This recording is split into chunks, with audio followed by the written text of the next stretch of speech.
Hi everyone, అందరు ఎలా ఉన్నారు? నేను చాలా బాగున్నాను. మీరు కూడా బాగుండాలని కోరుకుంటున్నాను.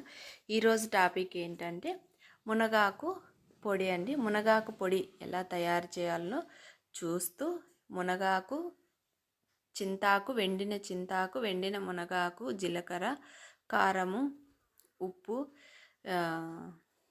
పల్లీలు ఇవన్నీ కలిపి పొడి ఎలా చేసుకోవాలనో చూస్తామండి. అదేవిధంగా అది చూస్తూ ఇంకొకటి ఆహారం, ఒక ప్రెగ్నెంట్ ఉమెన్ పౌష్టిక ఆహారం తీసుకోకపోవడం వల్ల ఎన్ని నష్టాలు కలుగుతాయో ఇప్పుడు మనము తెలుసుకుందాం. తప్పకుండా చూడండి. ముఖ్య ఉద్దేశం ఏంటంటే గర్భిణీ స్త్రీ తల్లి తీసుకోవడం వల్ల పిల్లలకు కూడా చాలా బెనిఫిట్ అనేది ఉంటుంది.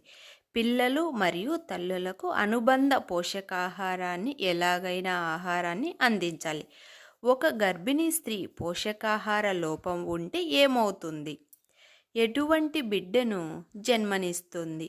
ఆ బిడ్డను జన్మించిన తరువాత ఆ బిడ్డలో ఏ లోపాలతో పుడతారు, ఏ లోపాలతో జన్మిస్తారు? అదే అండి.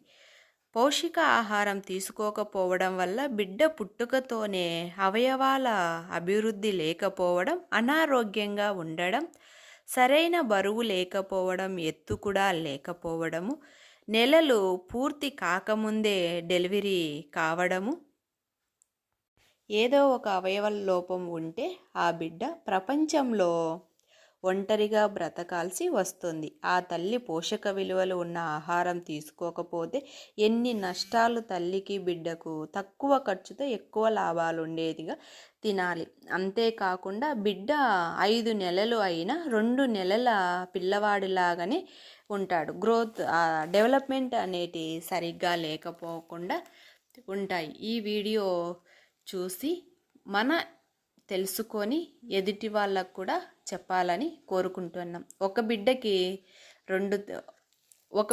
2 దెబ్బలు అన్నట్టు, ఒక దెబ్బకి 2 పిట్టలు అన్నట్టు, ఇట్లా ఆ పొడి, మునగాకు పొడి ఎలా తయారు చేయాలనో తెలుసుకున్నాము.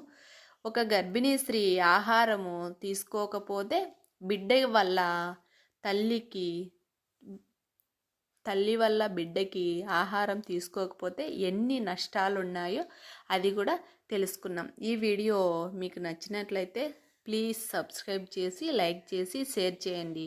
ఇటువంటి వీడియోలు ఎన్నో మీ ముందుకు వస్తాయి. Thank you. బాయ్ అండి.